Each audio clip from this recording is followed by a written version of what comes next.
3 heures du matin. L'agent, blessé et terrifié, court à travers les couloirs lugubres et sinueux de cet endroit impossible. Tout n'est que pourriture et ruine. Sa cheville a été détruite, sa peau commence à brûler, et ce monstre, avec son visage en décomposition et son sourire terrifiant, il sait qu'il se rapproche. Il sera bientôt là. 18 heures plus tôt dans la soirée. Le soleil a disparu derrière l'horizon. Les lampadaires se sont allumés dans la ville voisine et presque tout le monde s'installe pour la soirée. Hormis ceux qui travaillent de nuit. Ces travailleurs plus enclins à la vie nocturne pointent dans les usines, tiennent la caisse à la pharmacie ouverte 24 heures sur 24 et dans le cas d'un jeune agent, travaillent tard dans la nuit à la fondation SCP.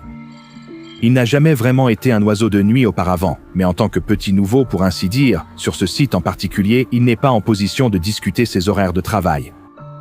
Il se retrouve donc à la machine à café dans la salle de pause, luttant contre tous ses instincts naturels et préparant une cafetière vers 22 heures. Avec un peu de chance, cela l'empêchera de s'endormir à son bureau. Le site est tellement plus calme à cette heure de la nuit. La plupart des chercheurs sont rentrés chez eux et à part un agent de sécurité occasionnel, il n'a vu personne depuis plus d'1 heure. Il sait qu'il n'est pas seul dans le bâtiment, même si c'est l'impression donnée. Des dizaines d'anomalies sont ici avec lui, chacune enfermée dans sa cellule. Son bureau se trouve juste au bout du couloir, près de l'une des anomalies les plus tristement célèbres du site, à en croire ses collègues. Ils ne lui donneront pas les détails car il n'a pas encore l'habilitation nécessaire. Il a tout de même obtenu quelques détails en écoutant discrètement près de la fontaine ou en feignant de travailler tout en écoutant devant la porte de son bureau. Quoi que ce soit, c'est incroyablement dangereux et difficile à contenir et encore plus difficile à détruire. Pas le gros lézard, il connaît déjà cette chose.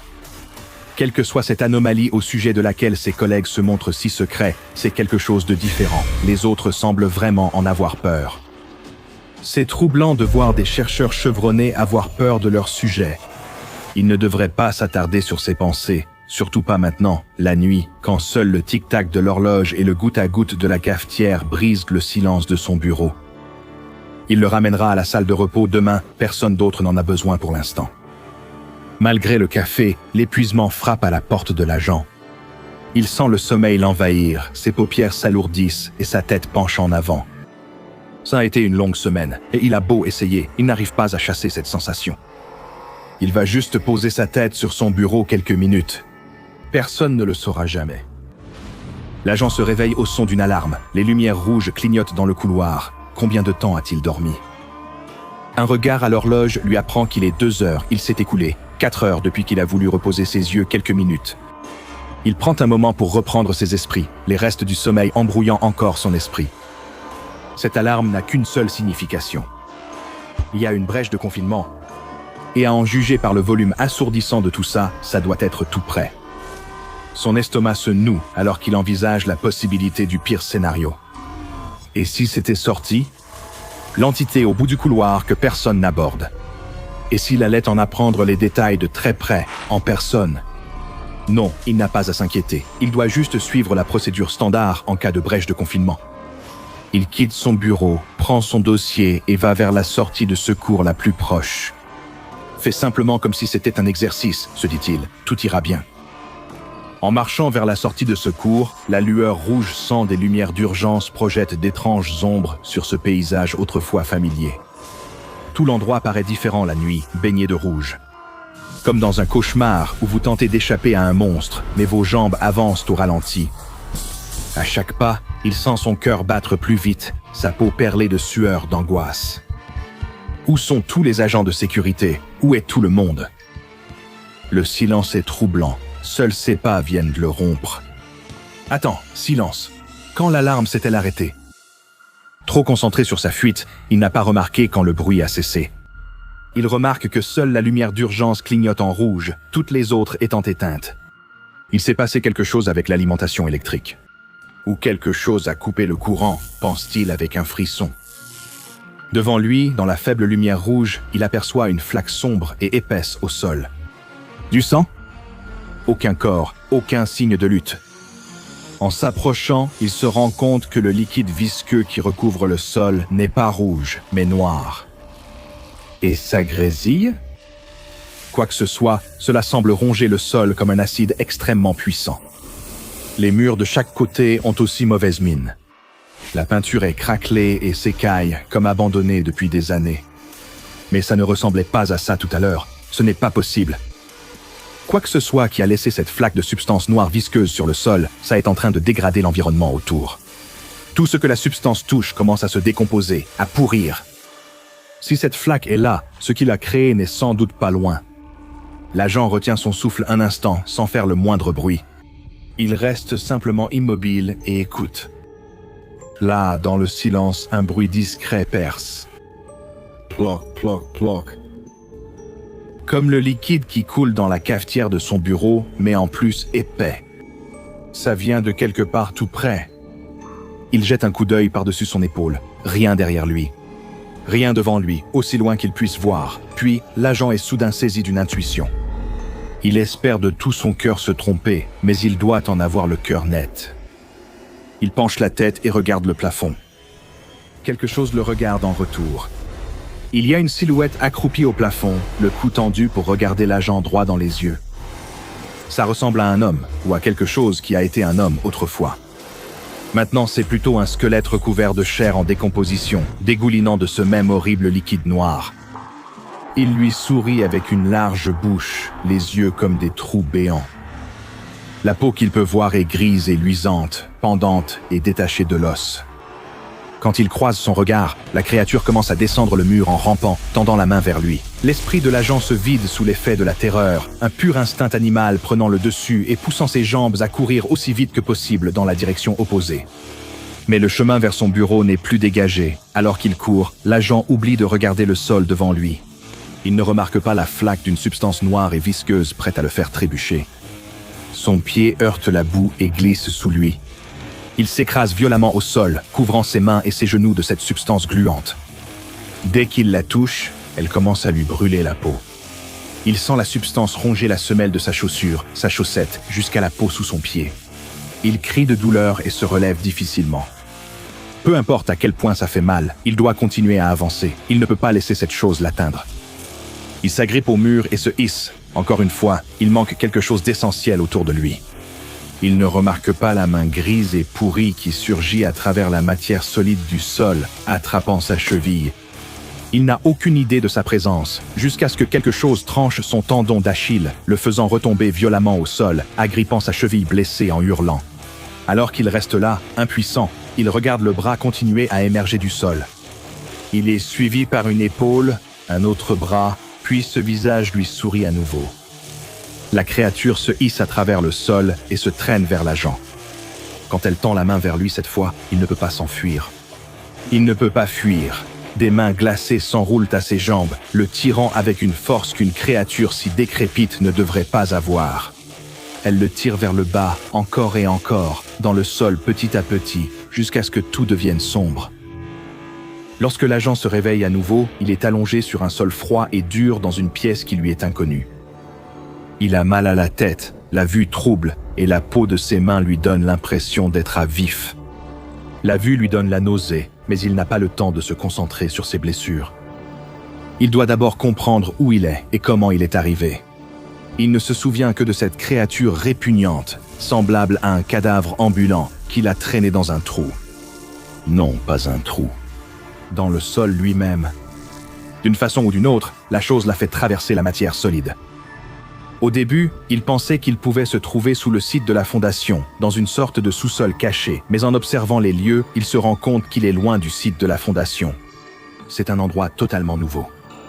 Cette pensée lui glace le sang. Quelle que soit la raison pour laquelle l'entité l'a amené ici, ça ne peut rien présager de bon. Il y a au moins un aspect positif dans la situation actuelle de l'agent. L'entité n'est pas ici en ce moment. Pour le moment, il est seul. Seul dans l'antre d'une horreur inconnue, sans aucun doute animé de mauvaises intentions. Mais seul néanmoins. Cela signifie qu'il y a du temps pour réfléchir, du temps peut-être même pour s'échapper. L'agent fouille ses poches à la recherche d'une arme. Il n'y a que son téléphone et un stylo dedans. Le téléphone n'a aucun réseau, ce qui confirme ses craintes. Il est loin du site. Il se peut qu'il ne soit plus dans le même monde. Le téléphone est pratiquement inutile, Et le stylo aussi, sauf s'il veut écrire son testament avant de mourir. Non, il ne peut pas encore se résigner à ce sort. C'est un homme intelligent, suffisamment intelligent pour devenir chercheur à la Fondation SCP. Il peut trouver une solution, il le doit. Il se remet debout et observe chaque détail de son environnement qu'il peut distinguer. On dirait qu'il est dans une grande pièce sombre en béton. De l'autre côté de la pièce, il voit une porte ouverte menant apparemment à un couloir. C'est difficile à dire, le couloir est complètement noir. Il n'a pas vraiment envie de s'aventurer dans l'obscurité au-delà, mais plus il reste immobile, plus il devient une cible. Donc la seule issue semble être de traverser. Les mains tremblantes et le cœur battant à tout rompre dans sa poitrine, le jeune agent s'avance dans l'obscurité. Il avance les mains tendues devant lui, tâtonnant à travers le couloir. Il pourrait toucher quelque chose de dangereux, peut-être encore de cette substance gluante. Quelques dégâts de plus valent la peine s'ils lui permettent de repérer une menace à temps pour fuir. Le couloir ressemble à un labyrinthe, se divisant dans plusieurs directions, s'arrêtant brusquement dans des impasses, bifurquant dans des virages serrés. Cela semble délibérément conçu pour désorienter et étourdir. Plus il essaie de s'y retrouver, plus l'agent commence à se sentir comme un rat de laboratoire.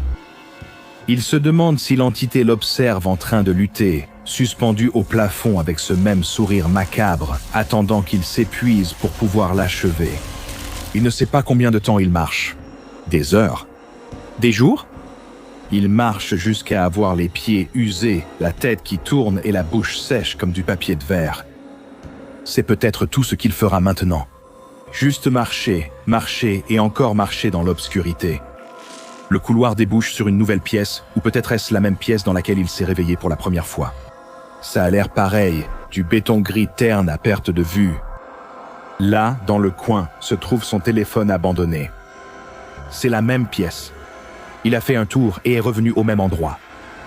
L'agent tombe à genoux, riant d'un rire sans joie, alors que des larmes lui montent aux yeux. Tout cela est tellement horrible. Tout cela est tellement absurde. Et puis, à nouveau, le bruit de gouttes. Une goutte tombe sur sa tête, brûlant son cuir chevelu. Il lève les yeux et est presque soulagé de voir le monstre le regarder d'en haut. Il ouvre la bouche comme pour parler et crache un jet de ce mucus noir épais sur le visage de l'agent. Ça brûle comme aucune douleur qu'il n'a jamais ressentie auparavant, et il porte la main à son visage pour essuyer le mucus de sa peau, de ses yeux, de sa bouche.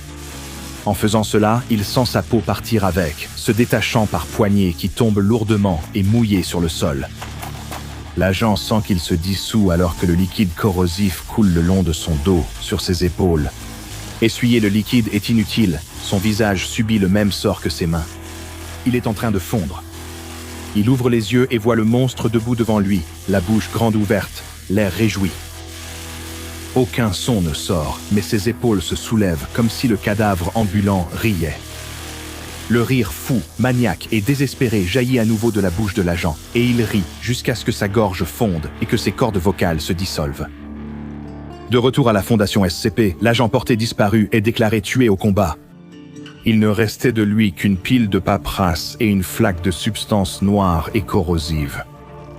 Chacun connaît ce qui lui est arrivé seul lors du service de nuit. Il a été une victime de la brèche de confinement, une autre victime de l'insaisissable du terrifiant SCP-106. Le SCP-106 ressemble au corps d'un homme âgé à un stade avancé de décomposition. Son apparence change à chaque rencontre, mais il pourrit toujours d'une façon ou d'une autre. Il n'est ni agile ni rapide, mais chasse en embuscade, restant immobile des jours jusqu'à ce que sa proie s'approche assez pour l'attraper. L'une de ses méthodes préférées consiste à grimper sur une surface verticale et à y rester suspendu la tête en bas. Lorsque la proie s'approche, SCP-106 attaque les organes vitaux, les groupes musculaires ou les tendons afin de neutraliser sa proie. Ensuite, il les entraîne dans sa dimension de poche. Ses proies préférées sont les humains âgés de 10 à 25 ans. La simple présence de SCP-106 provoque la corrosion de la matière, qu'elle soit organique ou inorganique. Tout ce que SCP-106 touche commence à se décomposer en quelques secondes sous forme de rouille, de pourriture, de fissures et surtout en produisant une substance noire et visqueuse semblable à celle qui recouvre le corps de SCP-106. J'ai l'estomac plutôt solide après avoir fait des recherches sur ce genre de choses pendant si longtemps, mais je dois admettre que les photos des effets de SCP-106 me rendent un peu nauséeux. L'effet corrosif persiste et progresse jusqu'à 6 heures après le contact, que l'anomalie soit présente ou non, et ce, malgré toute tentative d'arrêter la corrosion. Cette capacité corrosive permet à SCP-106 de traverser la matière solide, laissant derrière lui une traînée grotesque de mucus noir, semblable à celle d'un escargot. Il peut aussi utiliser sa dimension de poche pour disparaître dans la matière solide et réapparaître dans une autre zone reliée au point d'entrée initial. La dimension de poche elle-même se compose de couloirs et de pièces à travers lesquelles SCP-106 peut traquer ses victimes à sa guise. Il prend tellement de plaisir à la cruauté de la chasse qu'il a parfois été observé en train de relâcher ses captifs juste pour pouvoir les traquer et les capturer à nouveau.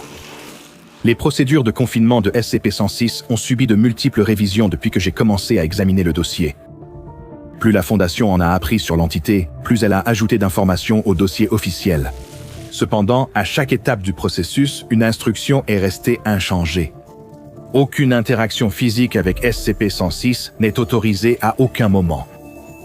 Toute interaction physique demandée doit être approuvée par au moins un vote des 2/3 du commandement O5 et ne peut être entreprise que dans des sites de sécurité maximale AR2 après une évaluation générale du personnel non essentiel.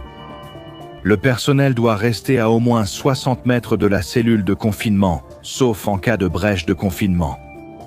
Si l'entité quitte la zone de confinement, le personnel peut faire tout le nécessaire pour éviter la capture.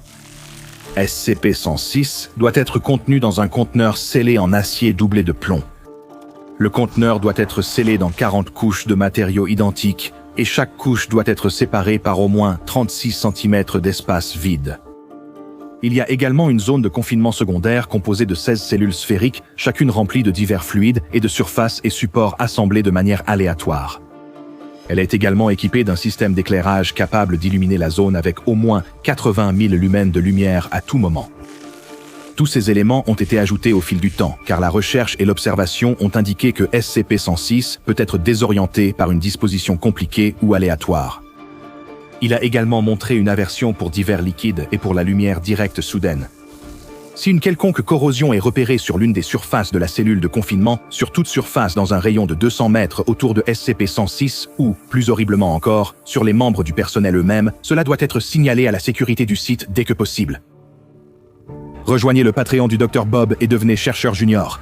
Allez maintenant regarder une autre entrée des dossiers du Dr Bob, comme SCP-189, le parasite imitant les cheveux.